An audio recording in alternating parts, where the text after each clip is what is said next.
इनके बुलडोजर के चलते मैडम भारत के लोग सवाल पूछना भूल गए और भारत की जनता आजकल इतनी भूखी है कि खाने को धोखा भी खा लेती है।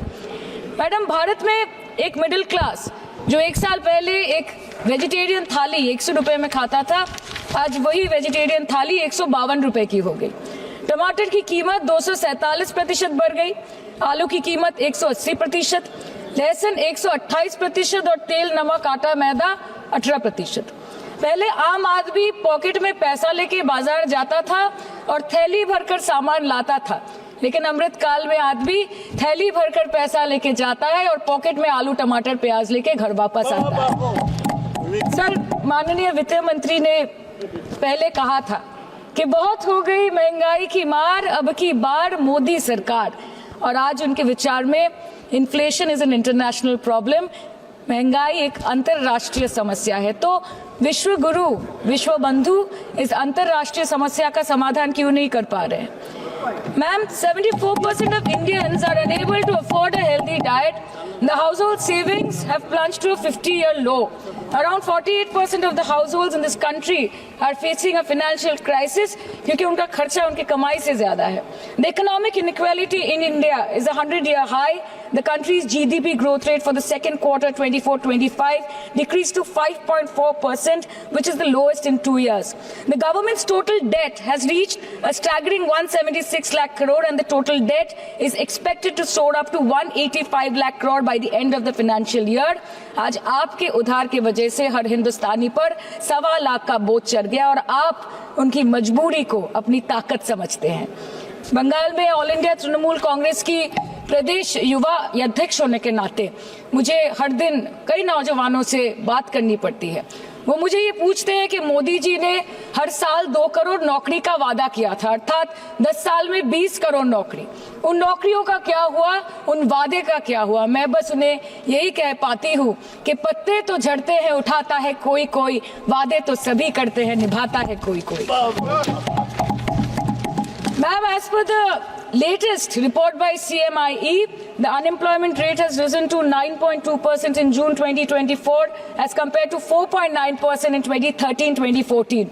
Female unemployment rate is much higher at 18.5% in June 2024 as compared to 7.7% 2013-14. Around 37% of working women are unpaid. In rural areas, this figure is at a horrific 43%.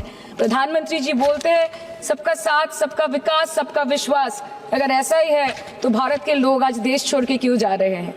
2018 से लेके 2023 के बीच 6,70,000 भारतीय ने अपनी नागरिकता त्याग दी। सिर्फ 2022 में ये संख्या करीबन 2,25,000 की थी। In 2022 alone, 7,500 high net worth individuals with a net worth of more than 8.3 crore or more left India. नवंबर 2022 से सितंबर 2023 सिर्फ 10 महीने में 96,917 Indians were arrested attempting to cross the United States illegally. Modi ji कहते हैं कि वो सबके साथ है, मगर ये आंकड़े बोलते हैं जो सबका होता है वो किसी का नहीं होता। और बंगाल के साथ तो कुछ अलग ही रिश्ता है इनका। The relationship is that of quid pro को, ठुकरा के मेरा प्यार मेरा इंतकाम देखेगी। मतलब वोट है तो नोट है और वोट नहीं तो नोट नहीं।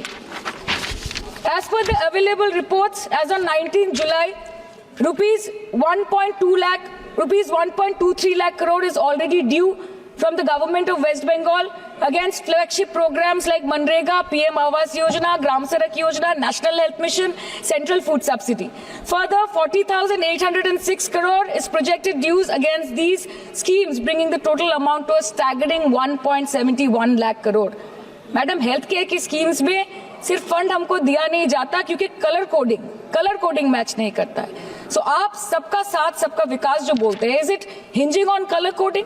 आपको रंग पसंद नहीं तो आप बंगाल के लोगों को पैसा नहीं दोगे और फिर आप आके बोलते हो कि हम बंगाल में जीत क्यों नहीं पाते?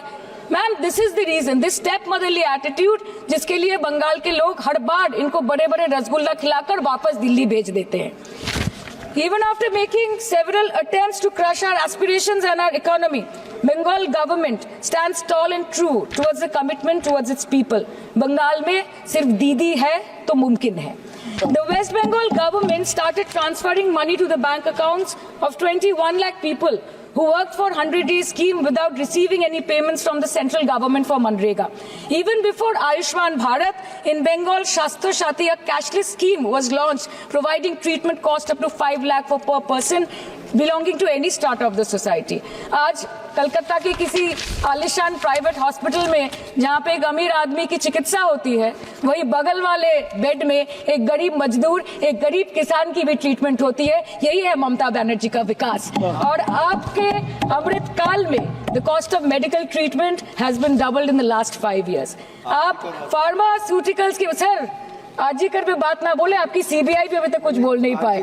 हम लोगों ने जो हमारी पुलिस ने जो बोला था, they are still sticking to that. So उसके बारे में मत बात करें, ठीक है? आप उत्तर प्रदेश के बारे में बात करें ना sir. Sir, medical inflation is at 14%। Regularly लिए जाने वाले दवाइयों की कीमत 50% बढ़ गई। आप सिविल एविएशन के लिए ग्रांट्स मांग रहे हैं। एक एक डोमेस्टिक फ्लाइट, उसकी राउंड ट्रिप की टिकट 20 से 30 हजार में बिक रही है। आम आदमी आज हवाई चप्पल पहन के हवाई जहाज नहीं चल रहा, आम आदमी हवाई चप्पल बेच के हवाई जहाज चल रहा है। You are demanding funds for education, but conveniently ignoring the fact that 11 lakh children have dropped out of school according to your own data. आज भारत में सिर्फ 47.51% स्कूलों के पास कंप्यूटर की फैसिलिटीज है और उसमें 9% के पास internet connection. In law and justice, you are not been able to provide legal aid to more than 1% of the eligible population. In public enterprises, 5.1 lakh public sector jobs have disappeared in the last 10 years. Railway में करीबन 2.5 lakh post बाकी हैं और उसमें से vacancy है in critical safety categories. नए भारत में आजकल ट्रेन पटरी के ऊपर कम और पटरी के बाहर ज्यादा चलती है। मुझे दुख लगता है इस सदन में ये कहते हुए मैडम कि मैंने अपने लोकसभा क्षेत्र जादवपुर लोकसभा क्षेत्र के लिए एक बारुईपुर कोबी सुभाष मेट्रो एक्सटेंशन की मांग की थी। मुझे डिपार्टमेंट से ये चिट्ठी मिली जिसमें उन्होंने लिखा है that this project is not economically viable and this project is unremunerative. तो आपको अगर सब जगह से पैसा चाहिए तो मुझे ये बात समझ में नहीं आती कि लोग खुद के लिए आपको वोट देते हैं कि आपके फायदे के लिए वोट देते हैं। मैं आपको इतना ही बोलना चाहती हूँ, दिस वाज द रीजन अपने प्रॉफिट के लिए आज इन्होंने सीनियर सिटीजन का कंसेशन भी बंद कर दिया और सीना ठोक के ये बोलते हैं कि 2022-23 अर्थ वर्ष में हमने 15 करोड़ वरिष्ठ नागरिक से 2242 करोड़ कमाए। धन्यवाद माननीय सदस्य। मैं 2 बात और बोल के खत्म कर दूंगी कि लोकसभा पे खर्च करके क्या फायदा मैडम, जब यहाँ पे विपक्ष को बोलने का अधिकार ही ना हो। लोकसभा के लिए भी तो ग्रांट मांगा है ना मैम। और अभी सर बोल रहे थे कि बेटी बचाओ बेटी पढ़ाओ, तो 10 साल पहले मोदी जी ने लॉन्च किया था, लेकिन उसके 80% पैसे सिर्फ पब्लिसिटी और मार्केटिंग और एडवर्टाइजमेंट में खर्च कर दिए। आपके उत्तर प्रदेश, मध्य प्रदेश, राजस्थान में ना बेटी को पढ़ा पा रहे और ना